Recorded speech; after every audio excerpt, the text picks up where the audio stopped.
আমার জান পাখিগুলা আমাকে ছাড়া তাদের সকাল হয়ই না। আমি যদি একটু লেটে উঠি তারা খুব কষ্ট পায়, তবে আমি চেষ্টা করি মাঝে মধ্যে তাড়াতাড়ি উঠে যেতে। Please like and follow. Hello Ibran, this is Fatema, welcome Fatema blogs. এই সকাল সকাল আজকে আমি তাড়াতাড়ি উঠে গেছি। উঠে হলো সায়ান এখনো উঠে নাই, তারপরে সায়ান উঠলো, যারা উঠলো, তাদের সাথে এই যে আমার সকালের মর্নিং আওয়ারের টাইমটা স্টার্ট হইলো, তাদের সাথে দুষ্টামি। আমি একটু টিপ পরেছিলাম, যারা আমার টিপ পরে দেখে বলে কি আমাকে একটু দিয়ে দিবা, তারপরে যারাকে আমি টিপটা পরিয়ে দিলাম। তারপরে হলো যারার আবার চুলও বেঁধে দিচ্ছি, কারণ যারা আমার চুল বাঁধা দেখে সে খুবই ইন্টারেস্ট ফিল করতেছিল, সেও চুল বাঁধবে। তারপর তারা চুল বেঁধে দিলাম, সে চলে গেল। তারপর আমি বললাম যে ও কাঁকড়াটা এখন আমাকে দাও প্লিজ, আমি রান্নাঘরে যাব, কারণ রান্নাঘরে গরম, সো তোমরা একটু নিজেরা যে খেলা করো। কে কার খেলা করে? এই যে আমার সাথে রান্নাঘরে এসে তাদের হলো রান্নাবাড়ি দেখতে হবে, এটা হলো সায়ানের কাজ। আমার সাথে এসে রান্নাবাড়ি দেখবে, একটু নাড়াচাড়ি করবে, আমাকে একটু আগে দিবে। তার এই অভ্যাসটা না এত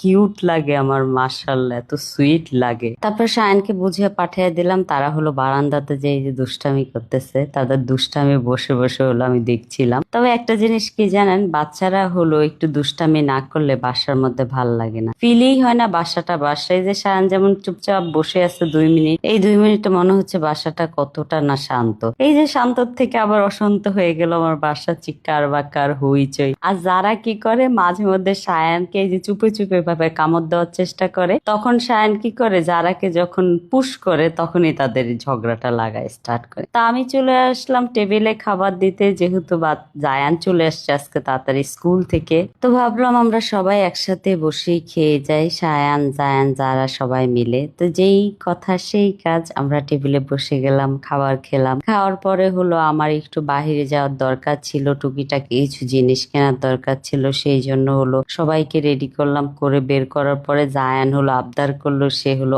অফেল খাবে। তা আমি বললাম ঠিক আছে খাও। বাচ্চাদের ছোটখাটো আবদার রাখলে না বাচ্চারা খুব খুশি হয়, আর মা বাবার কাছেই তো বাচ্চারা আবদার করবে, আর কার কাছে করবে বলেন। তারপরে এখানে আসার পরে এই যে যারা কিছু একটা নিয়েছে যেটা সাপোর্ট জায়ান করতেছে, এগুলার নামও আমি জানি না। তো ভাই বোন এরকমই হয়, একজনের সাপোর্ট আরেকজন করে। যাই হোক, আমি যেই জিনিসটা কিনতে এসেছি আমার শ্যাম্পু, আমি ওটা দেখতেছিলাম। তো ভদ্রলোক আমাকে বোঝাচ্ছিল এটা নতুন ব্র্যান্ডেরটা, আমি এখন এটা কখনো ইউজ করি নাই, যেহেতু এটা জাপানি একটা ব্র্যান্ড। তো ভদ্রলোক আমাকে বোঝাচ্ছিল যে এটা হেয়ার ড্যামেজ হবে কিনা। এর মাঝখানে হলো জায়ান আবার আরেকটা নুডলস বক্স নিয়েছে, যেটা হলো ওয়ান টাইমের। তো আমাকে বলতেছে মামা আমি এটা নিতে পারি? তা আমি বললাম যে এত কিছু নিচ্ছে, আমি কিন্তু আপেল খাওয়াবো না। পরে বলে ঠিক আছে কোনো প্রবলেম না, আমাকে খাওয়াইতে হবে না, নেক্সট টাইম খাওয়াও। কিন্তু সে খাবেই।